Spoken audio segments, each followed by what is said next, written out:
নতুন বছরের প্রথম দিনগুলোতে গোটা বিশ্ব যখন উদযাপন করছে, তখন ইরান যেন এক নতুন ইতিহাস রচনার পথে।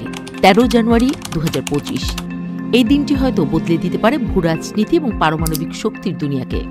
ইরান কি সত্যিই ঘোষণা করতে যাচ্ছে পারমাণবিক অস্ত্র তৈরির সিদ্ধান্ত?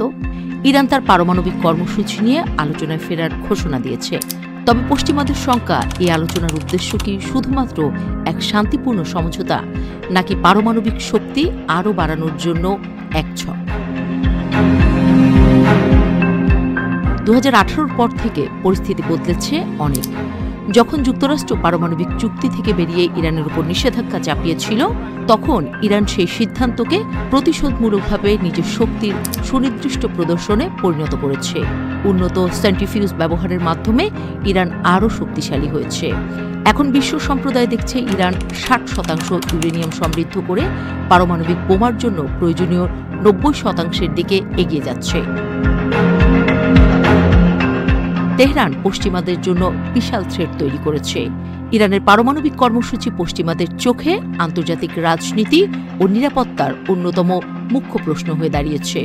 একদিকে যুক্তরাষ্ট্র, অন্যদিকে ইউরোপীয় দেশগুলো। চীন রাশিয়ার সহযোগিতায় কূটনৈতিক সম্পর্ক, ইরানের গেম প্ল্যান কি হতে পারে? পরমাণু চুক্তি পুনরুজ্জীবিত করতে ইতিমধ্যে নতুন দফা আলোচনা শুরু হতে যাচ্ছে ১৩ জানুয়ারি। তবে ইরান জানিয়েছে তারা কোনো পূর্বাভাস দিতে চায় না, তাদের পূর্ণ ফলাফল দেখার পর সিদ্ধান্ত নেবে। এটা ঠিক যে ইরানের জন্য পারমাণবিক কর্মসূচি একটি দীর্ঘ সময়ের পরিসরের লড়াই ছিল। তবে ২০১৮ সালের পর যুক্তরাষ্ট্রের একতরফা পদক্ষেপে ইরান যেন এক নতুন জাগরণ লাভ করেছে।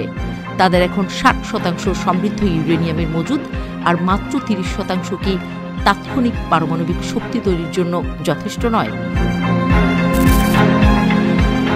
১৩ জুন সুইজারল্যান্ডে শীর্ষ ৩ ইউরোপীয় শক্তি ফ্রান্স, ব্রিটেন ও জার্মানির সঙ্গে পরমাণু আলোচনায় বসবে ইরান। ইউরেনিয়ামের মজুদের অভিযোগ নিয়ে সাম্প্রতিক টানাপোড়েনের মধ্যে এই আলোচনা হতে যাচ্ছে।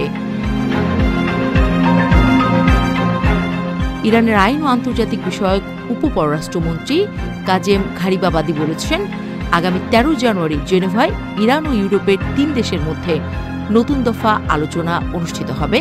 তবে এটি শুধুই আলোচনা, সমঝোতা নয়।